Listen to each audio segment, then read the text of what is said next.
K9 HealthLine, brought to you by Pet Express. Hi, good morning. This is Doc Mace, resident veterinarian of Pet Express Vet Clinic. We welcome you once again for another episode of K9 HealthLine. Today we're going to talk about external parasites. Now remember, parasites are organisms that attaches itself to a host for their survival. Parasites get their nutrients from the animals they attaches themselves to. Today we're going to talk about the three most common external parasites: the mites, fleas, and ticks. Ticks are usually found in between the ears, paw pads, and other body folds of our dog. Ticks are also well known as the garrapata. The female ticks can extract blood up to 100 times their normal weight. So that's why it is very important to have your dogs free from these ticks. It is important to know that these ticks usually transmit deadly disease to our dogs. The second most common external parasites are the fleas or purgas. It is important to control these fleas as these fleas also transmits tapeworm. Usually fleas carry tapeworm eggs, so if the dog ingested the flea itself, it can become infected with tapeworm also. And lastly, of the external parasites are the mites. Commonly, we have three kinds of mites: the sarcoptic mange mites, demodectic mange mites, and the ear mites.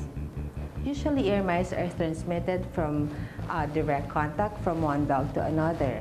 One of the most common signs of ear mite infestation is the presence of black debris on your animal's ear. Even if you clean it regularly, you still found black debris inside. That's the time when you have to have your dogs check for ear mite infection.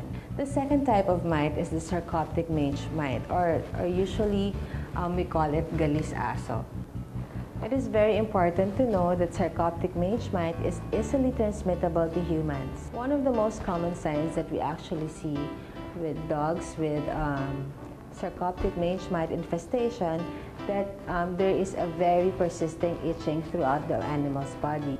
The third mite that I would like to discuss is the demodectic mange mites. This demodectic mange mite burrows inside the hair follicles of our dogs. That's why you have to scrape deeper into the skin for you to get a sample for diagnosis. One thing about this demodectic mange mite is that it is immune-related disease.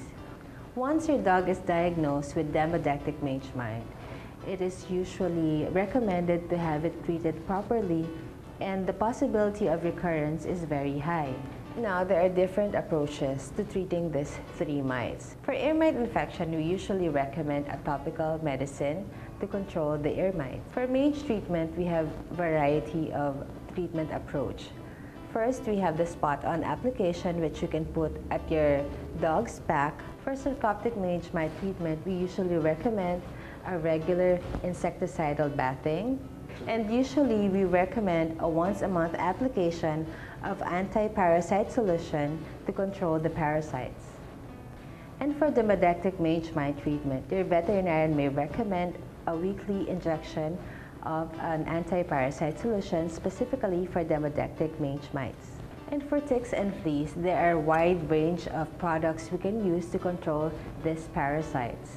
You can always visit us to know more about the tons of ways we can prevent external parasites from attaching to your pet. This has been Doc Mace, resident veterinarian of Pet Express.